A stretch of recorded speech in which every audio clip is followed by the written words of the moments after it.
సత్యసాయి జిల్లాలో కావడి నాగేంద్ర అని చెప్పేసి మనకు మెయిన్ 198/24 చిలమతూరు పిఎస్లో జరిగిన గ్యాంగ్ రేప్ కేసులో అక్యూజ్డ్ 1 కావడి నాగేంద్ర. దాంట్లో టోటలీ 6 మంది ముద్దాయిలు. దాంట్లో ఫస్ట్ A1 కావడి నాగేంద్ర. ఈ వ్యక్తి పైన కంబైన్డ్ అనంతపూర్ డిస్ట్రిక్ట్లో దాదాపు 43 కేసులు ఉన్నాయి.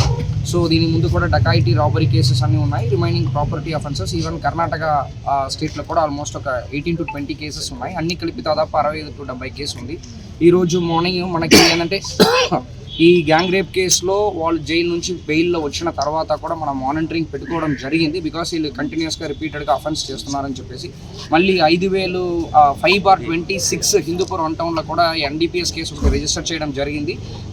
అప్పటి నుంచి కూడా ఈ వ్యక్తి అబ్స్కాండింగ్లో ఉన్నారు. ఇప్పుడు చిలమతూరు గ్యాంగ్ రేప్ కేసులో కూడా కొన్ని ప్రయారిటీ బేస్ చేసుకుని దాంట్లో మనకి ట్రయల్ కూడా ఆల్రెడీ స్టార్ట్ అవ్వడం జరిగింది. A2, A3 వచ్చి కూడా అక్కడ ట్రయల్ అటెండ్ చేశారు. మళ్ళీ A1 అప్పుడు కూడా యాబ్సెంట్ అయ్యారు. కాబట్టి మన అక్యూజ్ని మనం ప్రొడ్యూస్ చేయడానికి కోసం మనం మానిటర్ చేస్తుండగా మనకి ఈరోజు మార్నింగ్ అరౌండ్ 5:15, 5:30 ప్రాంతానికి మనకి ఇన్ఫర్మేషన్ వస్తుంది. ఇలాంటి ఈ తేకిలోడు ఫారెస్ట్ దగ్గర ఉన్నట్టు మనకి ఇన్ఫర్మేషన్ మేరకు ఫస్ట్ అక్కడ అవైలబుల్ ఉన్న కానిస్టేబుల్స్ ఇమీడియట్గా రవి అండ్ ఇద్దరు ఇమీడియట్గా వెళ్ళిపోయారు. బట్ అక్కడ మన రవిని అటాక్ చేసేస్తూ ఎస్కేప్ అవ్వడం జరిగింది. ఎనీవేస్ దాని ముందే మనం ఇంకా 3 టీమ్స్ని మనం అలర్ట్ చేసి ఎన్ రూట్లో ఉన్నారు. C Anjaneyulu and Janardhan team కూడా వాళ్ళు ఇమీడియట్గా రెస్పాండ్ అయ్యి వెళ్ళారు. ఆల్మోస్ట్ అరౌండ్ 1.5 hours మధ్యలో వాళ్ళ అడవుల్లో కొన్ని మన వాళ్ళు పరిగెట్టడము, చూడడము, అలాంటి మామూలుగా వాళ్ళని వెతకడం అన్నది ఒక ఆల్మోస్ట్ 1.5 hours జరిగింది. దాని తర్వాత అరౌండ్ 8 o'clock, 8:15కి మన సిఐ ఆంజనేయులు అండ్ టీము వాళ్ళని పట్టుకున్నప్పుడు సిఐ ఆంజనేయుల పైన కూడా తిరగపట్టడము, నైఫ్లో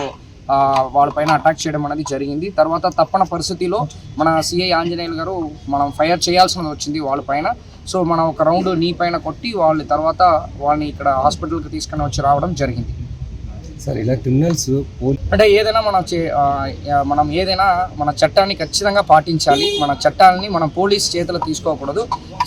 ఏదైనా క్రిమినల్స్ అంటే ఈ పర్టికులర్ పర్సన్ చూసినప్పుడు దాదాపు 70 కేసెస్లో కూడా ఈ గ్యాంగ్ కేసులు కూడా కోడలు as well as వాళ్ళు ఇద్దరిని కూడా వ్యక్తి ఉన్నారు. ఒక perverted kind of mind. So కొంచెం మనకు తెలుసు, ఆల్రెడీ ఐడియా ఉంది, కొంచెం డేంజరస్ క్రిమినల్ అని చెప్పేసి. కాకపోయినా మిస్ అయ్యకూడదన్న ఉద్దేశంతో పాటు ఫస్ట్ మన కానిస్టేబుల్స్ వెళ్ళడము, కాకపోయినా ఫాలోఅప్ చేసి 2 టీం వెళ్ళడము, అటాక్ జరగడము, ఏదైనా మనం according to court, according to చట్టమే వెళ్ళాలి. కాబట్టి మన ప్రాణాన్ని కాపాడడానికి కోసం ఒక ఫైర్ చేస్తూ వాళ్ళని ఇక్కడ తీసుకుని రావడం జరిగింది. ఖచ్చితంగా చట్ట ప్రకారము ఆ వ్యక్తికి already trial Chilamathur gang rape కేసులో కూడా ట్రయల్ స్టార్ట్ అయింది. కాబట్టి చట్ట ప్రకారం ఆ వ్యక్తి శిక్ష పడడానికి మేము ప్రయత్నం చేస్తాం. థ్యాంక్స్.